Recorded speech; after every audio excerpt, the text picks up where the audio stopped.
really good, and I'm saddened actually that all the press coverage from all the papers don't say anything about how good it is. They just go on about it's a black cast, it's a completely black cast, it's a black. You know, if we not moved on I read those articles, and like you, I was like, why? It's not important, you know. No. It was a totally white cast in 13, but I didn't think of that until we're comparing it. I didn't need to think about apart from the family liaison officer. Yeah, but that's it. But you know, okay. Thank you, Matt. You little genius. And the dog walker is white in this, so I mean, you know, and Phil Davis was in this. Well, exactly. Now, again, his character was like, I would like to see more of him. I don't think he's in the rest. Judging from the press notes, he's not listed as a main character. He's obviously just a Stephen. Mark Bonner's coming into it, though, isn't he? Yeah. I think. Yeah. My assumption is that it's going to be something we enjoy, something we like, but I think when we get to December, November, we won't have remembered it, and it's a real shame. Yeah, I will give it another week.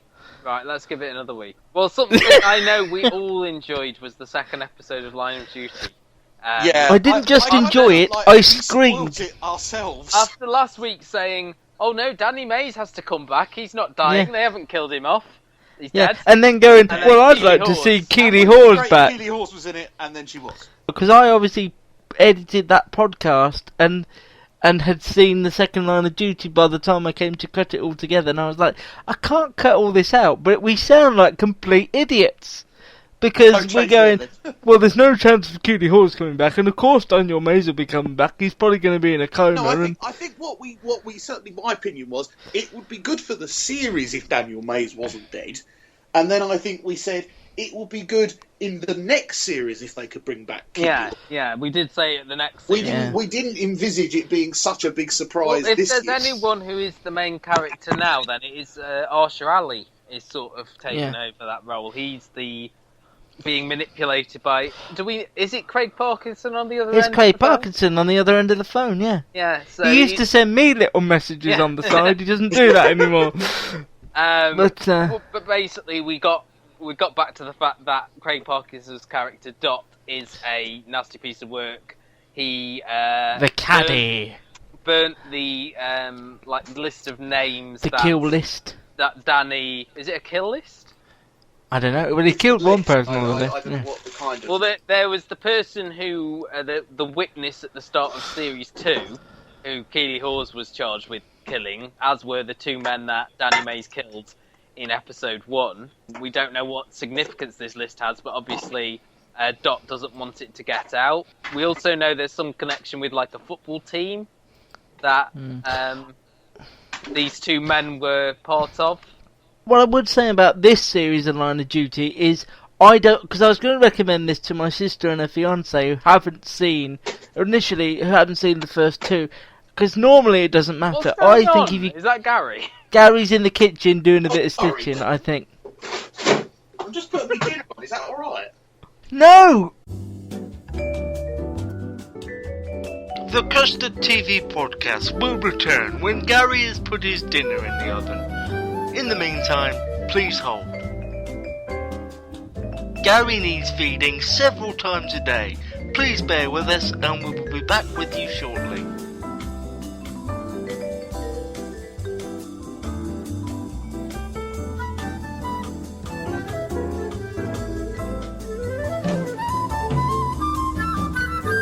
And also, even for me, who was we all were, huge fans of Series 2 and huge fans of Keely, it did take me a minute when my parents were there asking, well, can you just remind me, what was Keely in prison for, what, and it does take the brain a bit of time to go, well... Now I understand we should have got this, why they repeated it. They didn't repeat the first series, they repeated the second. But now we know why. It's because they wanted people to see it, they wanted people to know about Keely, and somebody else said on Twitter, I think it was Debs, there is obviously a reason why they commissioned 3 and 4 together.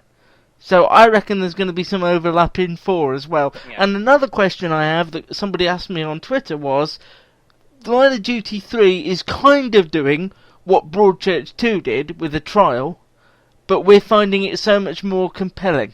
And why I is think that? Broadchurch 2 did also have a concurrent storyline of... Not really. No, it did. It had him protecting the woman from the previous previous case. I mean, it'd be unfair to say they just. But dealt these with the two killing of Danny cases are Latimer. more connected in that the name of who Keeley Hawes is charged with killing is on the list that Danny Mays wrote. I think this is going to get more complicated before it gets easier to follow again. I mean, it's not a bad thing. You've just really got to pay attention to what's going on the screen. You've got to know names. You've got to put faces to those names. And you've got to keep your wits about you, because it will go on without you if you don't. This is the type of show that would be very good if they could actually find a way to show all the episodes in one go, or to do it. Well, I disagree with that. But I think it's good to have. We need a week to discuss it. I think. There's that, I suppose. Yeah. Can we talk about our personal reactions to Keeley coming in? Because it was one thing that of all the things that I was expecting or not expecting, I think Line of Duty, we should know by now,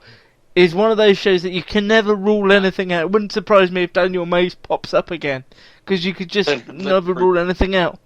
But I was so I literally went, oh God! I did, when they were sort of building it up, and then they did that.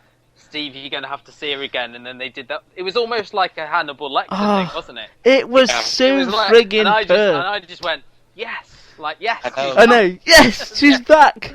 I had not watched it on Thursday and opened Twitter, so I found out before I even watched it. So, you need to watch this show live if there's ever a reason. I've said that there are some shows that need to be watched live, and this is now one of these ones. I know Keeley Hawes lies for a living. That's what every actor and actresses do. But I've been in her presence several times when she's been asked about coming back to Line of Duty, and she is one of the best actresses around, because you would not know. Can I just say as well with Line of Duty, I just think Keeley Hawes, I was thinking, why was it we loved Keeley Hawes' character so much, and then you cut to a scene where she's in her prison cell practicing her next line of duty. It was just gripping. Absolutely and actually her testimony was great, because you knew she was lying, yet you actually started to believe what she said. But I do hope there's just as much. I hope there's equal focus between what's going on with the Daniel Mays lot and Keeley Hawes' character. I hope so. Shirali, I think, is a decent actor, and we liked him in The Missing. We didn't like the character, but that was part. No, but we could see his, and also the charm in there. that, was it Complicit with David Oyelowo? You're right, Matt.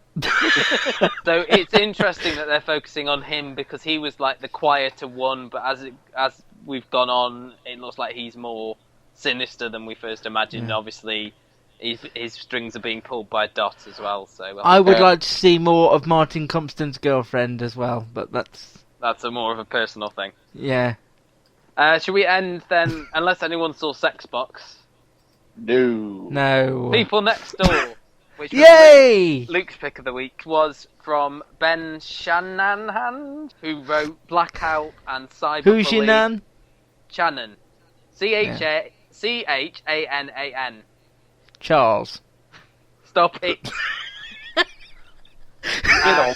His previous to those two things have a lot in common with the People Next Door, in so much as they sort of are part factual, part drama.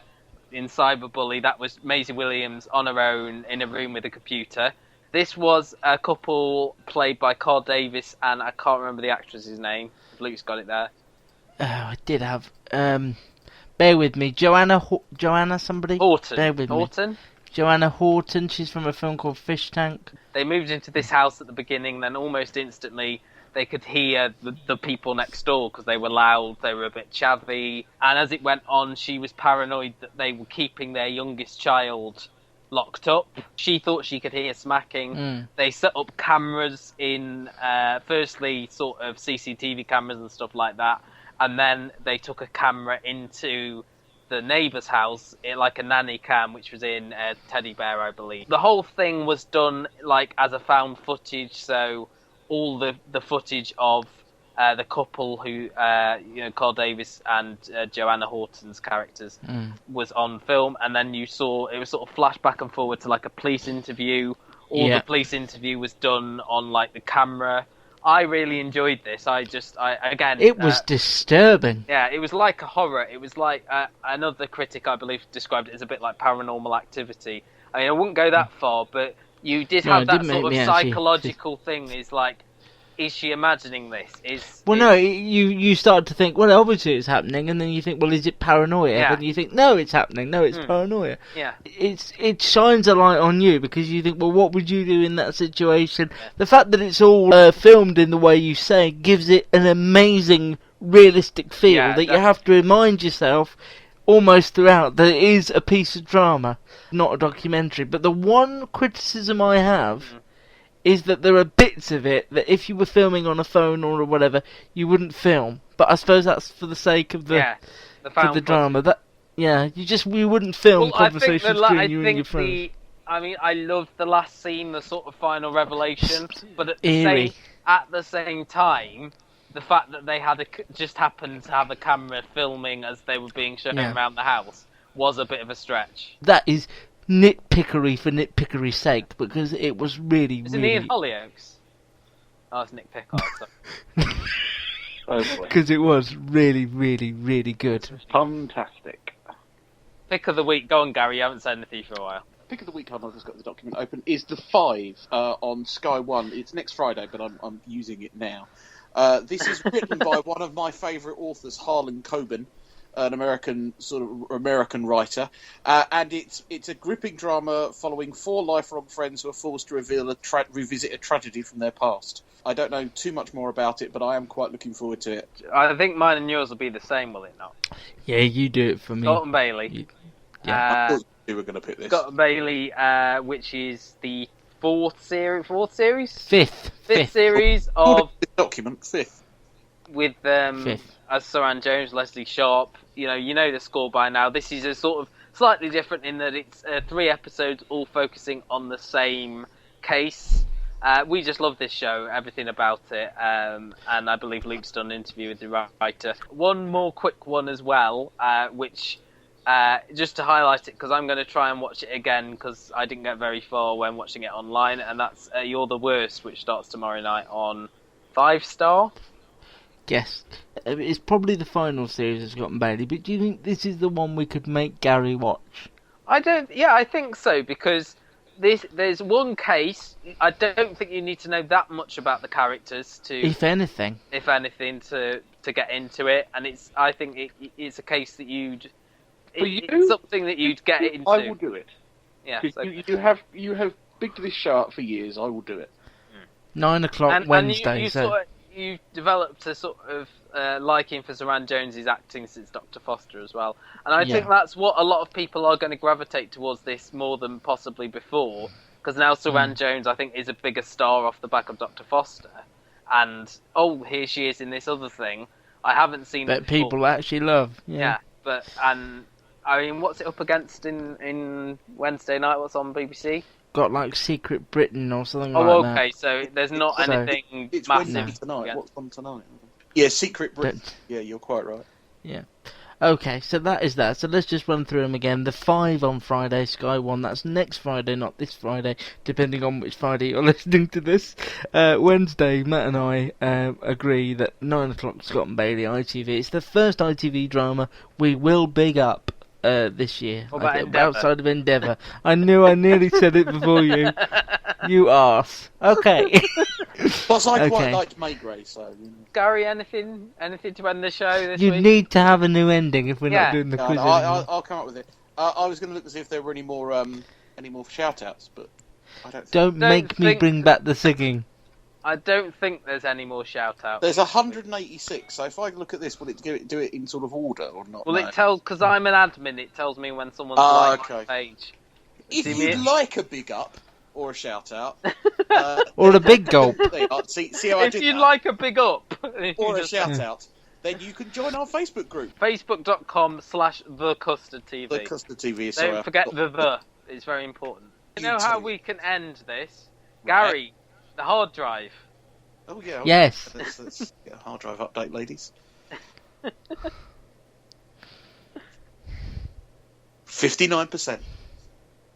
I never know if that's full or empty. 59% used, so there is 41% available. Can you also explain your... And I like at how some he point, makes it sound I thoughtfully. could put my